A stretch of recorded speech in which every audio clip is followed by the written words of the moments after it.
حضرت داؤد علیہ السلام کی قوم کے 70,000 افراد سمندر کے کنارے ایلا نامی بستی میں رہا کرتے تھے۔ ان لوگوں کو اللہ نے ہزاروں نعمتوں سے نواز رکھا تھا، لیکن جب راحت و سکون آیا تو یہ اللہ کی عبادت سے محروم ہو گئے اور اللہ کی مخلوقات پر ظلم کرنے لگے۔ تو یوں اللہ نے اس قوم کو خبردار کیا کہ ہفتے میں ایک دن، ہفتے کے دن شکار نہ کیا کرو۔ اتوار سے لے کر جمعے تک جتنا شکار پکڑنا ہے پکڑ لو، لیکن ایک دن اللہ کی عبادت اور مخلوقات پر امن کے لیے رکھ دو۔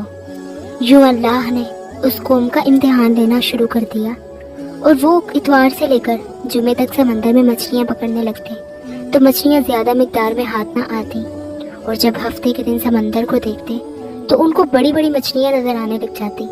ان لوگوں میں سے ایک شخص کو شیطان نے برگلایا کہ پریشان کیوں ہوتے ہو، میری ترکیب پر عمل کرو، تم لوگ شکار سے کبھی محروم نہیں رہو گے۔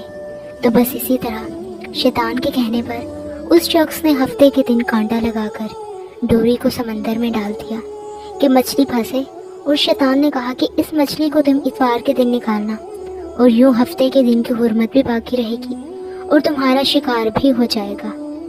پھر بس شیطان کی بتائی ہوئی ترکیب پر ہفتے کے دن مچھلی پھنستی رہی، اور وہ اتوار کے دن نکالتا اور خوشی سے کھاتا۔ جب آس پاس کے لوگوں نے اس سے پوچھا تو ان کو بھی یہی ترکیب بتانے لگا، اور یوں اس قوم کے کچھ لوگ ہفتے کے دن مچھلی پکڑنے کے لیے جال پھینکتے اور اتوار کے دن نکالتے، اور کچھ نے تو اس سمندر میں سے نالیاں بنا لی، چھوٹے چھوٹے تالاب بنا لیے، کھڈے بنا دیے، تاکہ ہفتے کے دن جیسے ہی مچھلیاں یہاں سے گزریں تو تالاب میں پھنس جائیں، اور ہم اتوار کو ان مچھلیوں کو نکال کر پکا کر کھائیں گے۔ اس گاؤں میں کچھ اللہ کے خاص بندے بھی موجود تھے جو کہنے لگے کہ اے لوگو، اللہ نے ہفتے کے دن شکار کرنے سے منع کیا ہے۔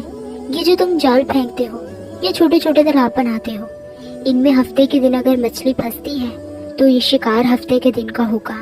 اللہ کے عذاب سے ڈرو، اللہ کی نافرمانی نہ کرو۔ وہ لوگ ان لوگوں کا مذاق اڑاتے رہے کہ ہماری جو مرضی ہوگی وہی ہم کریں گے۔ اب اس بستی میں 3 گروہ بن گئے۔ ایک میں 70,000 وہ لوگ تھے کہ جو ان نافرمان لوگوں کی بار بار اصطلاح کرتے تھے، دوسرے وہ جو ان لوگوں سے نفرت کرتے تھے اور خاموشی اختیار کیے ہوئے تھے، اور تیسرے وہ کہ جو گمراہ ہو کر اللہ کی نافرمانی کر رہے تھے۔ تو یوں ان نیک بندوں نے اس بستی کے بیچ ایک دیوار کو کھڑا کر دیا اور یہ حکم نافذ کیا کہ اللہ کی نافرمانی کرنے والے اس طرف ہو جائیں، اور ہم جو اللہ کے فرما بردار ہیں وہ اس طرف رہیں گے۔ وہ صالح لوگ بار بار ان سے کہتے رہے کہ اے لوگو، اللہ سے ڈرو۔ قوم سمود اور قوم لوط کا جو حشر ہوا اس کو یاد کرو، اللہ کی نافرمانی نہ کرو ورنہ تم پر بھی کوئی عذاب آ جائے گا۔ وہ سارے نافرمان کہ جن کی تعداد تقریباً 12,000 تھی، سب ہنستے رہے کہ یہ تو محض کتابی باتیں ہیں، ہم پر کوئی عذاب نہیں آئے گا۔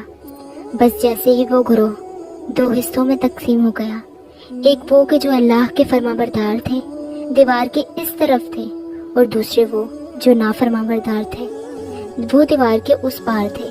وہ نافرمان پوری رات ہنستے رہے، مذاق اڑاتے رہے، اور وہ اللہ کے خاص بندے دیوار کے اس طرف اللہ سے معافی مانگنے لگے۔